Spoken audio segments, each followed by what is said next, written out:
Assalamualaikum warahmatullahi wabarakatuh.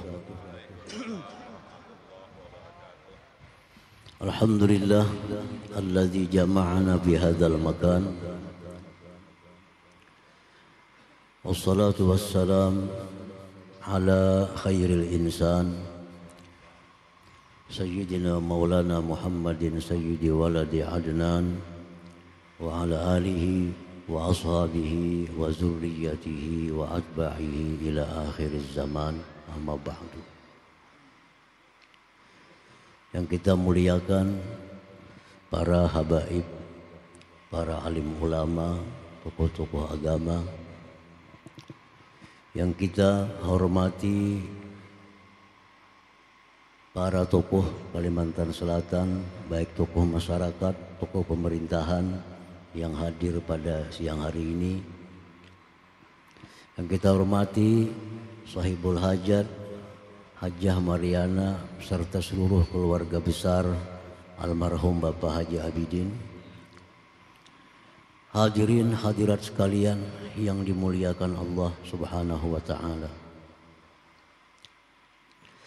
Pertama-tama kita panjatkan puji dan syukur kita kehadiran Allah Subhanahu wa taala atas limpahan berbagai macam nikmat anugerah yang tidak pernah henti kepada kita semua, terutama nikmat taufik, hidayah dan inayahnya, yang dengan demikian kita bisa berkumpul bersama-sama di tempat ini untuk mengadakan acara haul yang pertama almarhum Bapak Haji Abidin bin Haji Hamzah dan putra beliau almarhum Haji Muhammad Nur. Mudah-mudahan almarhum Bapak Haji Abidin bin Haji Hamzah dan putra beliau Haji Muhammad Nur mendapat kelapangan di alam kuburnya dan mendapat rahmat dan maghfirah dari Allah Subhanahu wa taala. Amin amin ya rabbal alamin. Kemudian salawat dan salam atas junjungan kita Nabi besar Muhammad sallallahu alaihi wasallam dan seluruh keluarga, para sahabat, zurriyat dan pengikut Nabi Muhammad sallallahu alaihi wasallam sampai akhir zaman nanti. Hadirin hadirat yang dimuliakan Allah. Allah Subhanahu wa taala berfirman di dalam kitab suci Al-Qur'an. A'udzu billahi minasyaitonir rajim. Kullu nafsin dha'iqatul maut wa innama tuwaffawna ujurakum yaumal qiyamah. Faman zuhziha 'anil nar wa udkhilal jannah faqad faz. Yang artinya setiap yang bernyawa akan merasakan kematian, dan hanya saja disempurnakan balasan kalian pada hari kiamat nanti. Barang siapa yang dijauhkan dari api neraka dan dimasukkan ke dalam surga, maka itulah orang yang beruntung. Hadirin hadirat yang dimuliakan Allah. Firman Allah Subhanahu wa taala tadi memberikan beberapa kesimpulan kepada kita. Di antaranya bahwa kita semua, kita sabarataan pasti mati. Tidak terkecuali. Tidak terkecuali. Kullu syai' halikun. Tiap-tiap sesuatu pasti binasa. Illa wajhah, kecuali Allah Subhanahu wa ta'ala. Yang kedua, firman Allah tadi memberikan keterangan kepada kita bahwa segala amal yang kita kerjakan di alam dunia, baik itu amal taat kepada Allah atau amal maksiat, itu balasannya nanti disempurnakan di hari kiamat. bukan di alam dunia. bukan di alam dunia. Kita sembahyang, kita baca Quran, kita baca salawat, kita puasa, kita berzikir, itu tuwaffawna ujurakum yaumal qiyamah. Balasan nanti disempurnakan di hari kiamat. Dunia tidak mampu untuk tempat balasan kebaikan itu. Terlalu sempit dunia ini untuk menerima ganjaran kebaikan-kebaikan yang dilakukan. Maka Allah menyatakan, berzikirnya kamu, sembahyangnya kamu, bersedekahnya kamu, puasanya kamu, nanti di hari kiamat dibalas. Bukan di alam dunia. Kalau kita dalam dunia sihat, dalam dunia kita bahagia, dalam dunia kita nikmat, itu bukan balasan kebaikan yang kita kerjakan. Itu semata-mata pemberian anugerah dari Allah Subhanahu wa ta'ala. Balasan nanti di hari kiamat. Di hari kiamat itulah kita akan menikmati segala kebaikan-kebaikan yang pernah kita lakukan di alam dunia ini. Demikian pula kejahatan. Orang yang maksiat kepada Allah, berzina, judi, minum arak, mencuri, itu balasannya nanti di hari kiamat, bukan di alam dunia. Kalau ada kesusahan-kesusahan yang menimpa para ahli maksiat di dalam dunia ini, itu hanya peringatan Allah. Hanya peringatan Allah bahwa di akhirat nanti lebih dahsyat daripada itu. Kalau ada pencuri, tangkap polisi, masuk penjara. Kalau ada orang ini karena penyakit ini, itu peringatan dari Allah, bukan balasan. Allah hanya mengingatkan bahwa itu peringatan. Nanti di akhirat lebih dahsyat daripada azab, daripada yang dikirim oleh Allah Subhanahu wa ta'ala ini. Hadirin hadirat yang dimuliakan Allah.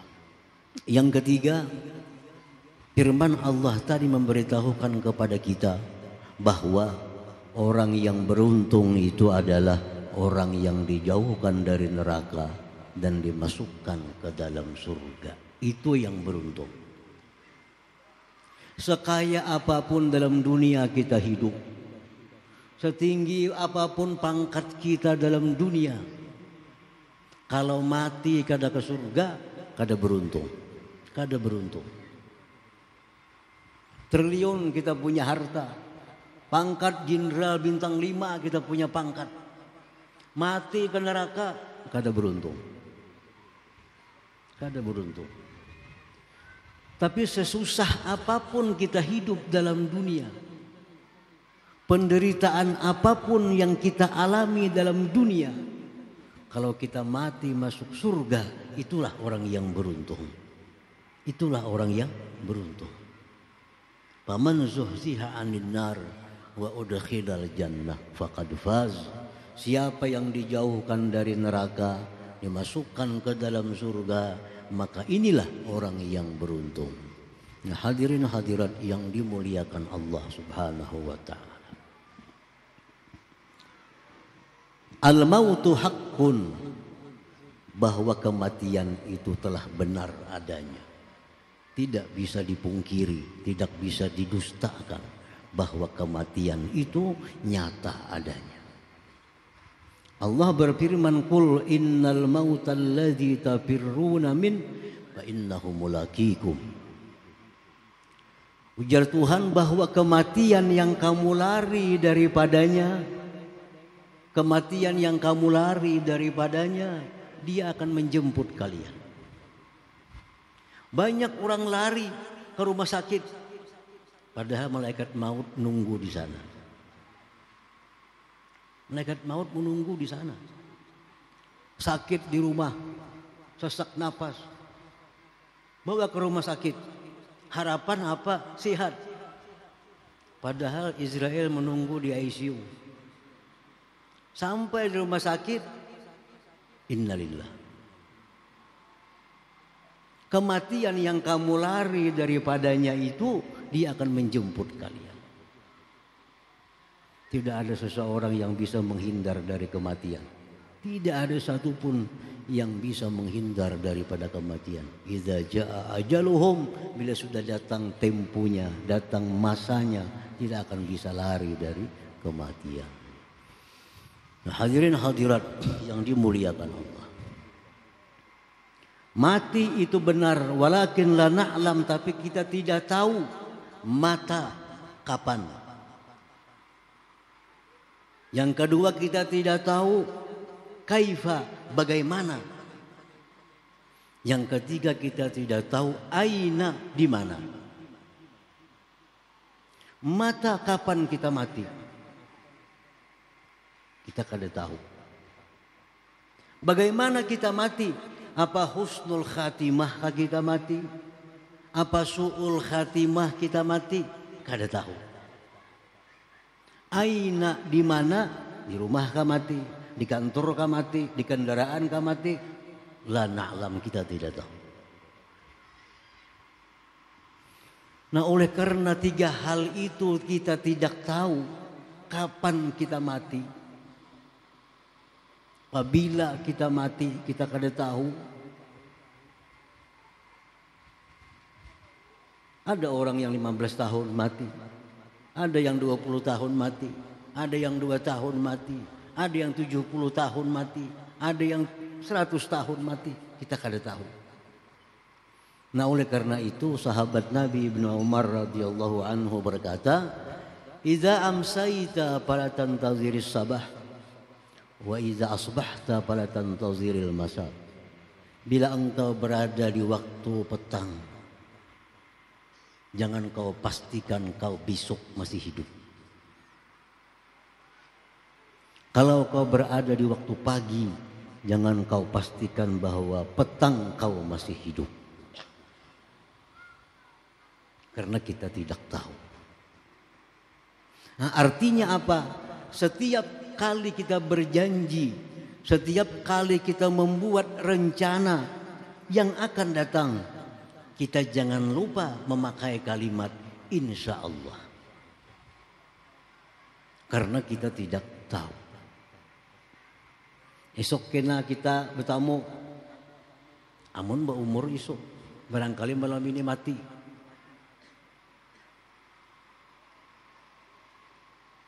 Wala taqul li syai'in inni fa'altu dzalika ghada illa ayyasha Allah. Jangan kau berkata besok, ujar Nabi Allah Ta'ala dalam Al-Quran, kecuali sebut insya Allah.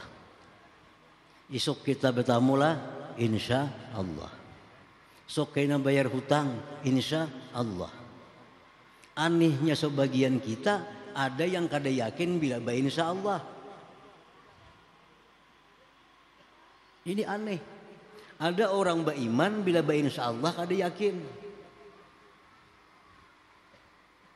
Esok besaruan lah kena insya Allah. Jangan jawab pasti-pasti aja jar. Kenapa kayak itu? Bepasti kayak bepasti kita kada tahu esoknya apa, mati atau masih hidup. Sebagian kaum muslimin ada yang kurang percaya bila bayar hutang kah insya Allah asa kada yakin bayar. Berjanji bila insya Allah rasa kada yakin ditepati. Padahal justru orang yang berinsya Allah itu lebih baik, lebih dipercaya daripada orang yang berpasti itu. Kalau ada orang pasti kira aku esok datang, jangan percaya. Bisa kada bujur, bisa mati malam ini orang nih. Tapi kalau ada orang insya Allah kena esok datang, aja percaya. Ini orang sudah memakai petunjuk Allah Subhanahu wa Ta'ala. Wala taqul li syai'in inni fa'ilun dzalika ghada illa ayyasha Allah. Nah, hadirin hadirat yang dimuliakan Allah. Jangan bikin janji, jangan bikin rencana apapun untuk waktu yang akan datang kecuali dengan insya Allah.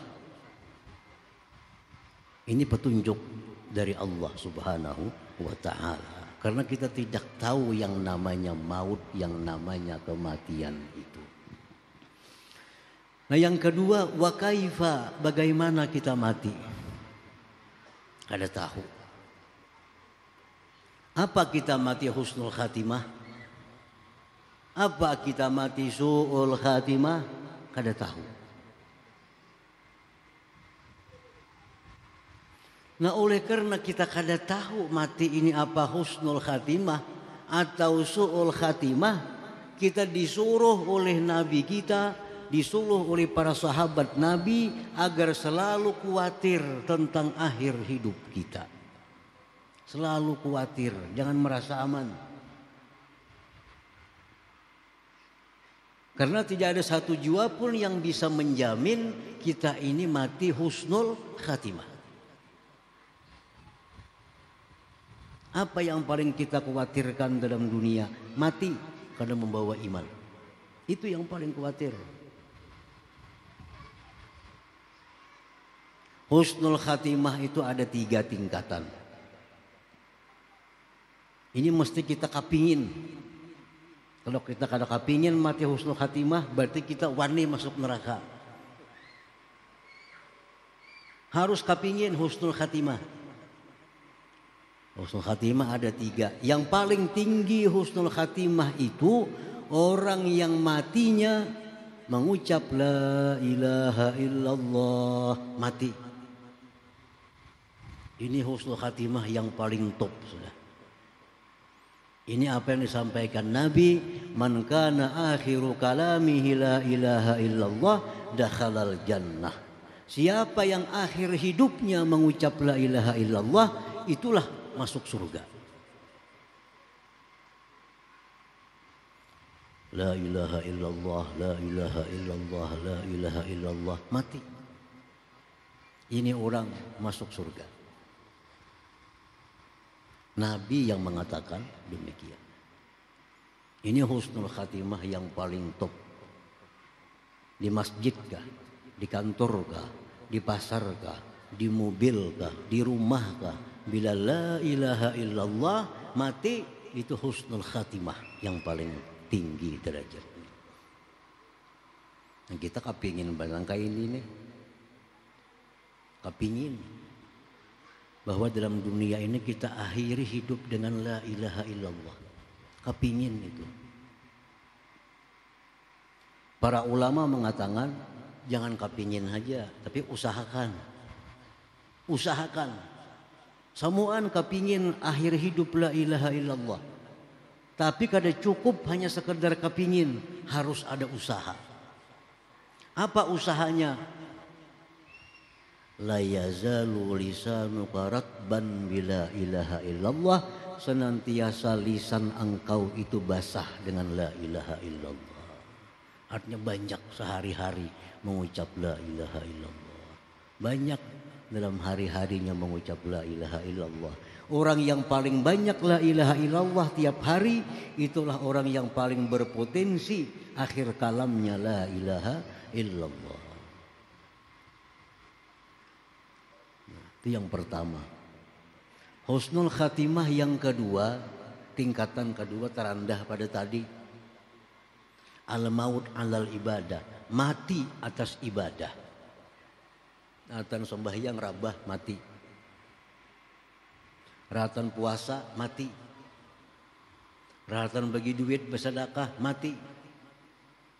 Ini husnul khatimah, tingkatan yang kedua.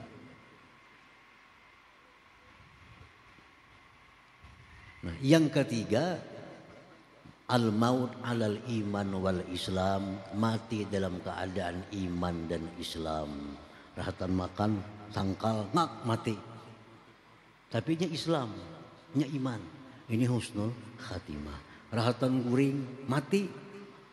Iman Islam, matinya husnul khatimah juga. Tapi tingkatan yang paling rendah. Nah kita kada tahu apakah mati kita husnul khatimah kah? Kita kada tahu. Oleh karena itu kita selalu khawatir dengan diri kita. Kalau mati ini kada husnul khatimah. Atau sebaliknya na'udzubillah min dzalik, mati su'ul khatimah.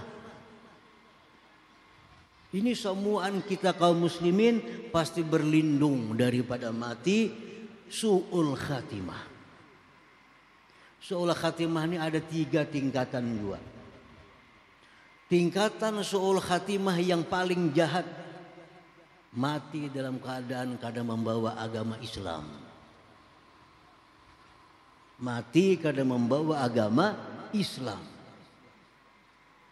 Ini khalidan finnar, ini kekal dalam neraka sepanjang masa, tidak akan pernah keluar dari dalam neraka. Nauzubillah min dzalik. Adakah orang Islam yang mati demikian? Ada. Contohnya siapa? Barsisa al-Abid. Barsisa seorang yang hidupnya ahli ibadah. Ahli ibadah. Tapi di akhir hayat dia tergelincir menyembah kepada selain Allah sebelum matinya. Maka matinya su'ul khatimah yang paling jahat. Yang kedua su'ul khatimah yang sedang, yang tengah, nomor 2. Mati dalam keadaan maksiat. Ratan berjudi, mati. Ratan minum arak, mati. Mati dalam keadaan melakukan maksiat kepada Allah. Nah, ini na'udzubillah min dzalik. Na'udzubillah min dzalik. Rahatan maksiat mati. Yang ketiga su'ul khatimah yang paling ringan, mati dalam keadaan memikirkan dunia. Mati rahatan memikirkan dunia. Rahatan menghitung duit ke apakah mati? Rahatan menimbang gula, menimbang bar, mati. Mati dalam urusan dunia. Ini masuk dalam su'ul khatimah tapi yang paling ringan. Asalkan dia beriman Islam. Nah, hadirin hadirat yang dimuliakan Allah. Jadi kita kepingin, kita berusaha mati kita husnul khatimah. Dan kita benci, kita berlindung dan kita menjauh daripada mati dalam keadaan su'ul khatimah. Jahat akhir kehidupan. Nah, yang ketiga, aina, di mana kita mati. Itu kita kada tahu juga. Kapan mati kita kada tahu. Kayak apa matinya kita kada tahu. Di mana mati kita kada tahu.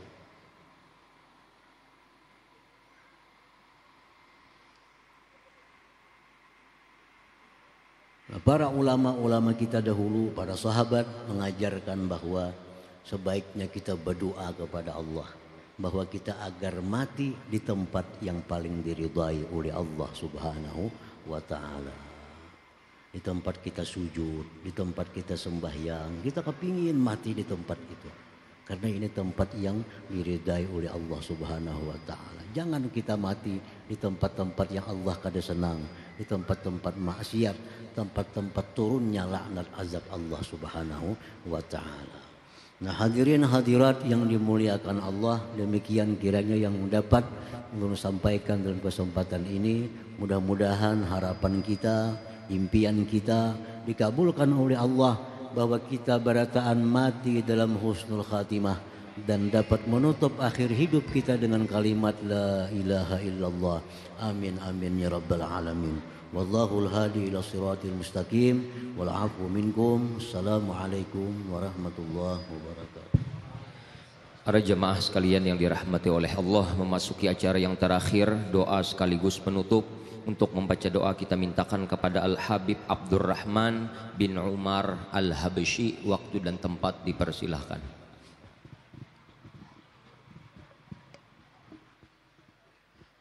Ya Rabbi bil Mustafa balligh سيدنا واغفر لنا ما مضى واشف كرمي يا ربي بالمصطفى بلغ سيدنا واغفر لنا ما مضى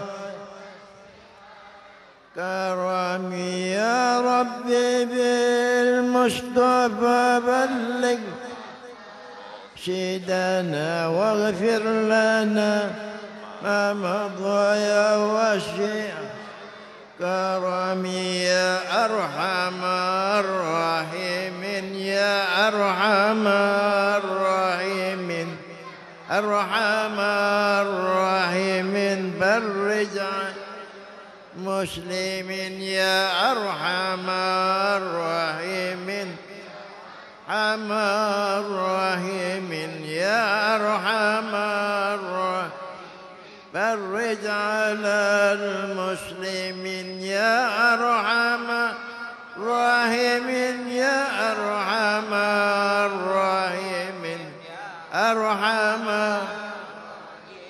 فرج على المسلمين تقبل الله منكم